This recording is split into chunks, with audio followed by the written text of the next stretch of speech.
नमस्कार दोस्तों, आपका स्वागत है हमारे YouTube channel teaching exam overload पे। साथियों, आज के सेशन में हम लोग देखेंगे सीटेट पेपर 2 के अंतर्गत एनसीईआरटी क्लास 7 के साइंस के चैप्टर नंबर 9 को, जिसका नाम है प्रकाश।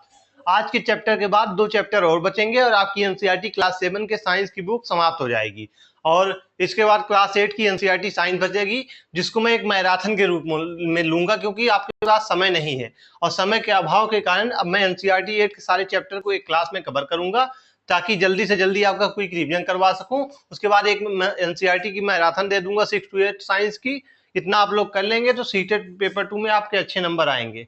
तो चलिए फिर हम लोग सेशन को स्टार्ट करते हैं। आज के सेशन को स्टार्ट करने के पहले एक छोटी सी रिक्वेस्ट है, हमारे चैनल को लाइक कीजिए, सब्सक्राइब कीजिए, ज्यादा से ज्यादा शेयर कीजिए। तो आज के सेशन में हम लोग सीटेट पेपर 2 में साइंस के अंतर्गत एनसीईआरटी क्लास 7 के चैप्टर नंबर 9 को पढ़ेंगे, जिसका नाम है प्रकाश यानी लाइट, जो कि एक इंपॉर्टेंट चैप्टर है। चलिए हम लोग देखते हैं प्रकाश क्या होता है। तो हम प्रकाश के बिना वस्तुएं नहीं देख सकते। प्रकाश वस्तुओं को देखने में सहायता करता है। जो वस्तुएं स्वयं प्रकाश उत्सर्जित करती हैं उन्हें दीप्त वस्तुएं कहते हैं, जैसे सूर्य, तारे, जुगनू, विद्युत का बल्ब आदि। प्रकाश एक प्रकार की ऊर्जा है जो हमारे आंखों को संवेदित करता है। प्रकाश सोर्स से निकलकर पहले वस्तु पर पड़ता है और इन वस्तुओं से लौटकर हमारी आंखों को संवेदित करके वस्तु की स्थिति का ज्ञान कराता है। वहीं तारा, सूर्य एवं अंतरिक्ष के अन्य ग्रह प्रकाश के प्राकृतिक स्रोत हैं। तारों में हाइड्रोजन के संलयन से उत्पन्न ऊर्जा से वह प्रकाश एवं ऊष्मा का उत्सर्जन करते हैं। प्रकाश की सहायता से ही हम वस्तुओं को देखते हैं। जब अंधेरे में रखी वस्तु हमें नहीं दिखाई देती, परंतु जैसे ही प्रकाश जलाया जाए तो प्रकाश वस्तुओं पर आपतित होता है और वस्तुओं से परावर्तित होकर हमारी आंखों पर पड़ता है।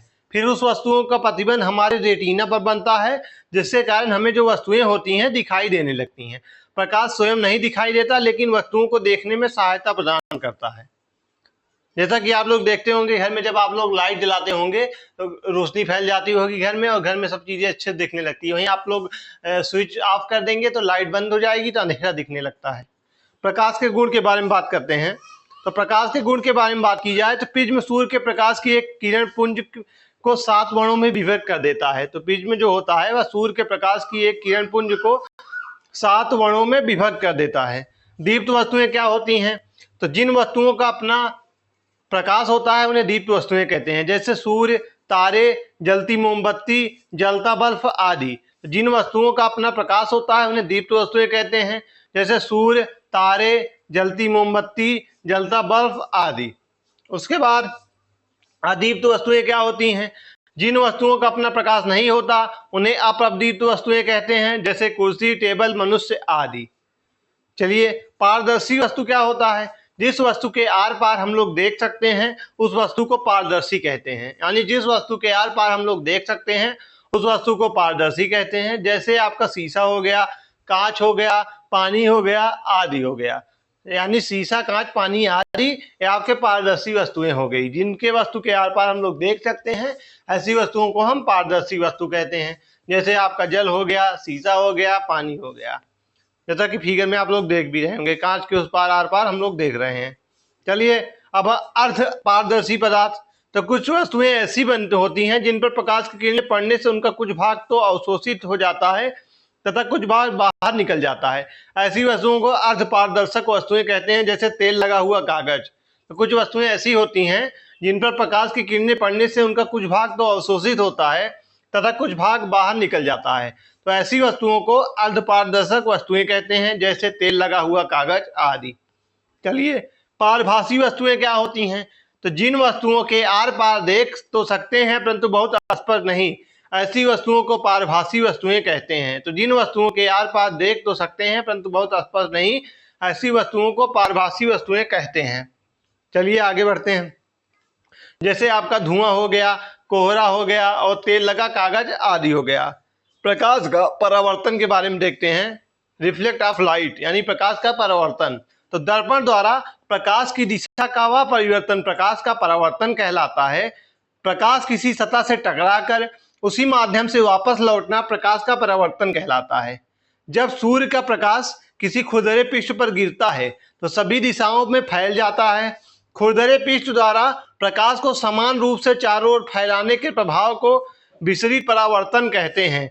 अधिकांशतः हम वस्तुओं को विसरित प्रकाश से ही देखते हैं। वायुमंडल में धूल, धुएं के कण आदि प्रकाश को विसरित करते रहते हैं। तो प्रकाश का जो परावर्तन होता है वह दर्पण द्वारा प्रकाश की दिशा का वह परिवर्तन प्रकाश का परावर्तन कहलाता है। यानी प्रकाश का किसी सतह से टकराकर उसी माध्यम में वापस लौटना प्रकाश का परावर्तन कहलाता है। जब सूर्य का प्रकाश किसी खुरदरे पृष्ठ पर गिरता है तो सभी वस्तुओं में फैल जाता है। वहीं खुरदरे पृष्ठ द्वारा प्रकाश को समान रूप से चारों ओर फैलाने के प्रभाव को विसरित परावर्तन कहते हैं। अधिकांशतः हम वस्तुओं को विसरित प्रकाश से ही देखते हैं। तो वायुमंडल में धूल, धुएं के कण आदि प्रकाश को विसरित करते रहते हैं। चलिए आगे बढ़ते हैं हम लोग। जैसा कि आप लोग फिगर में देख भी रहे होंगे, जब सूर्य का प्रकाश पानी में फैलता है तो कैसे पानी में चारों तरफ सूर्य का प्रकाश फैल गया है। उदाहरण के रूप में जब कोई चमकीली सतह या दर्पण का प्रकाश टकराता है तो उसकी चमक हमें दिखाई देती है। दर्पण क्या होता है? तो वह वस्तु जिसमें किसी वस्तु का प्रतिबिंब बनता है और दर्पण कहलाता है। या किसी कांच की प्लेट के ऐसे पृष्ठ पर चमकदार पदार्थ चांदी या जस्ते का लेप कर देने से बनी युक्ति दर्पण कहलाती है। यानी वह वस्तु जिसमें किसी वस्तु का प्रतिबिंब बनता है दर्पण कहलाता है। किसी कांच की प्लेट के एक पृष्ठ पर चमकदार पदार्थ चांदी या जस्ते का लेप कर देने से बनी युक्ति दर्पण कहलाती है। चलिए आगे बढ़ते हैं। दर्पण दो प्रकार के होते हैं, समतल दर्पण, गोलीय दर्पण। आइए एक एक करके देखते हैं। समतल दर्पण क्या होता है? तो कि जिस दर्पण का परावर्तक पृष्ठ समतल होता है उसे समतल दर्पण कहते हैं। दर्पण के पीछे के प्रतिबिंब को आभासी प्रतिबिंब कहते हैं, क्योंकि इसके पर्दे पर प्रक्षेपित नहीं किया जा सकता। किरणें दर्पण के पीछे एक बिंदु से ही आती प्रतीत होती हैं। यदि आप दर्पण के पीछे जाते हैं तो आप छवि नहीं देख सकते, क्योंकि किरणें नहीं हैं। हालांकि दर्पण के सामने किरणें ऐसा व्यवहार करती हैं जैसे कि वे दर्पण के पीछे से आ रही हों, इसलिए दर्पण के सामने एक आभासी छवि बनती है। जैसा इसका उपयोग घरों में चेहरा देखने के काम में आता है। एम्बुलेंस, पीछे का दृश्य दिखाने वाला दर्पण स्पष्ट पढ़ सकते हैं। चलिए आगे बढ़ते हैं। जैसा इसका उपयोग घरों में चेहरा देखने के काम में आता है, इसको हम लोग समतल दर्पण कहते हैं। अब हम लोग गोलीय दर्पण के बारे में बात करते हैं। तो गोलीय दर्पण जो होता है वह कांच के खोखले गोले का भाग होता है जिसकी एक सतह पर पालिश की जाती है। गोलीय दर्पण उस खोखले गोले का भाग होता है जिसके एक तल उभरा हुआ होता है, वहीं दूसरा तल दबा हुआ होता है। इसमें एक सतह को चांदी अथवा पारे से पालिश कर दिया जाता है जिससे दूसरी सतह चमकदार हो जाती है। गोलीय दर्पण दो प्रकार के होते हैं। समतल दर्पण के अतिरिक्त ऐसे दर्पण भी होते हैं जिनके किनारे गोलाकार अर्थात पृष्ठ वक्र होते हैं। इस तरह के दर्पणों में हमें प्रतिबिंब एक विभिन्न आकृति की तरह दिखाई देती है। प्रतिबिंब की आकृति दर्पण के वक्र पृष्ठ की प्रकृति पर निर्भर करती है। चलिए आगे बढ़ते हैं। गोलीय दर्पण दो प्रकार के होते हैं, अवतल दर्पण, उत्तल दर्पण। तो गोलीय दर्पण जो होते हैं या दो प्रकार के होते हैं, अवतल दर्पण एवं उत्तल दर्पण। अवतल दर्पण क्या होता है? इस दर्पण में परावर्तक सतह अंदर की ओर से उभरा हुआ रहता है। अवतल दर्पण का उपयोग गाड़ी के हेडलाइट एवं सर्च लाइट में उत्तल दर्पण का प्रयोग किया जाता है। दाढ़ी तथा बाल बनाने या हजामती दर्पण वाले शीशे के रूप में किया जाता है। वहीं अवतल दर्पण का उपयोग दांत, नाक, कान, आंख, गला वाले डॉक्टरों के द्वारा आंतरिक अंगों का सही से देखने में किया जाता है। परावर्तक दूरदर्शी बनाने में प्रयोग किया जाता है। सोलर कुकर में परावर्तक दर्पण के रूप में अवतल दर्पण प्रयोग में लाया जाता है। परावर्तक दूरदर्शी में इसमें वेदन क्षमता बढ़ जाती है। शिकार के लिए प्रयुक्त टार्च में अवतल दर्पण का प्रयोग किया जाता है। निकट दृष्टि दोष माइफिया के निवारण में अवतल दर्पण का प्रयोग किया जाता है। चलिए उत्तल दर्पण क्या होता है? इस दर्पण में परावर्तक सतह बाहर की ओर से उभरा हुआ रहता है। उत्तल दर्पण का उपयोग हम लोग गाड़ी की में चालक की सीट के पीछे के दृश्य को देखने में किया जाता है। उत्तल दर्पण के दृष्टि क्षेत्र अधिक होते हैं। उत्तल दर्पण द्वारा काफी बड़े क्षेत्रों की वस्तु के प्रतिबिंब एक छोटे से क्षेत्र में बन जाता है। तो वाहन में पीछे का जो दृश्य देखने के लिए साइड मिरर के रूप में प्रयोग किया जाता है। गाड़ियों व सड़कों पर लगे साइड लैंपों में प्रयोग किया जाता है। सजावट कार्यों में सजावट कार्यों के लिए उत्तल दर्पण प्रयोग करते हैं, क्योंकि इसके द्वारा आसपास की वस्तुओं के निर्मित छोटे छोटे प्रतिबिंब अत्यधिक सुंदर लगते हैं। और सड़कों पर प्रकाश लैंपों में सड़क पर प्रकाश को फैलाने के लिए प्रकाश लैंपों में उत्तल दर्पण का उपयोग किया जाता है। लेंस क्या होता है? तो यह बहुत छोटे प्रिंट को पढ़ने के लिए उपयोग किया जाता है। लेंसों का उपयोग व्यापक रूप से चश्मों, दूरबीन, सूक्ष्मदर्शी में किया जाता है। लेंस पारदर्शी होते हैं, इनमें प्रकाश गुजर सकता है। लेंस वह युक्ति होती है जो एक या एक से अधिक पारदर्शी माध्यमों से मिलकर बनता है, उसे हम लोग लेंस कहते हैं। तो लेंस यह जो होता है यह बहुत छोटे प्रिंट को पढ़ने के लिए उपयोग किया जाता है। लेंसों का उपयोग व्यापक रूप से चश्मे, दूरबीन, सूक्ष्मदर्शियों में किया जाता है। लेंस जो होते हैं पारदर्शी होते हैं, इसमें प्रकाश गुजर सकता है। लेंस वह युक्ति होती है जो एक या एक से अधिक पारदर्शी माध्यमों से मिलकर बनता है, उसे हम लोग क्या कहते हैं? लेंस कहते हैं। उत्तल लेंस क्या होता है? तो जो किनारों की अपेक्षा बीच में मोटे प्रतीत होते हैं, ऐसा लेंस जो किनारों पर पतला व बीच में मोटा होता है, उसे उत्तल लेंस कहते हैं। उत्तल लेंस समांतर आने वाली प्रकाश किरणों को एक बिंदु पर केंद्रित या अभिसारित करता है, इसी कारण इसे अभिसारी लेंस भी कहते हैं।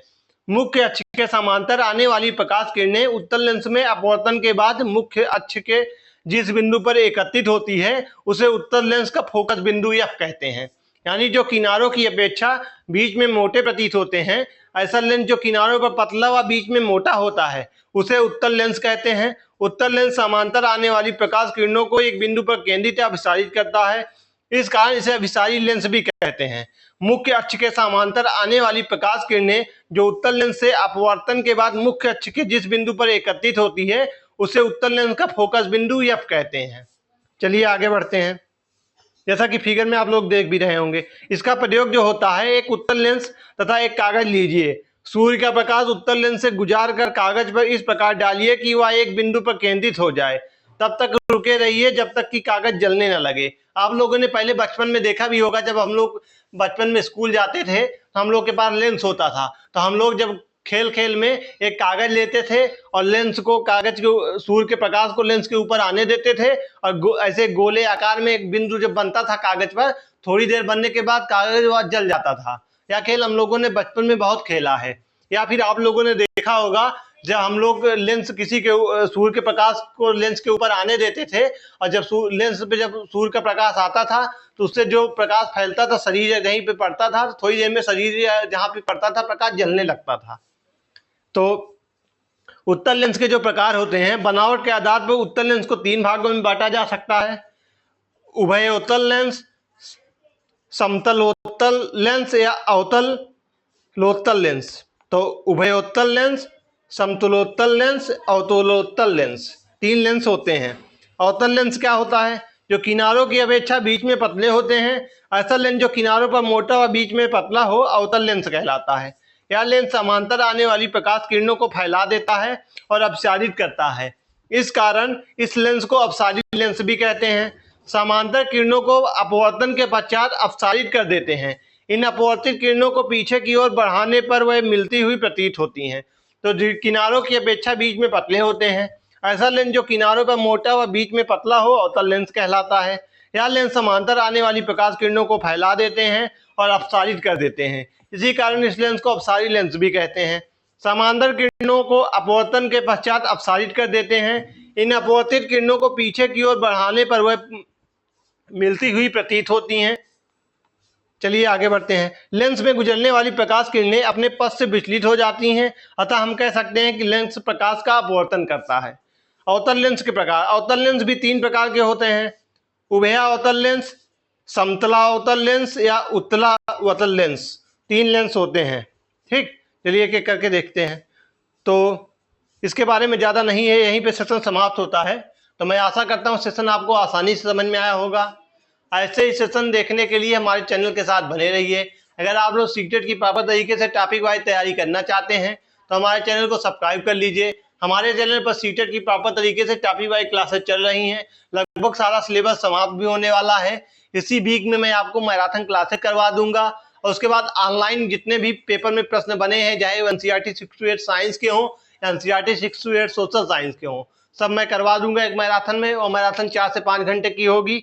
अगर आप लोग इतना कर लेंगे तो इतने से आपका सीटेट 100% क्लियर हो जाएगा। चलिए फिर आज के सेशन को मैं समाप्त करते हैं। कल फिर मिलते हैं किसी नए सेशन के साथ। तब तक के लिए धन्यवाद। जय हिंद, वंदे मातरम।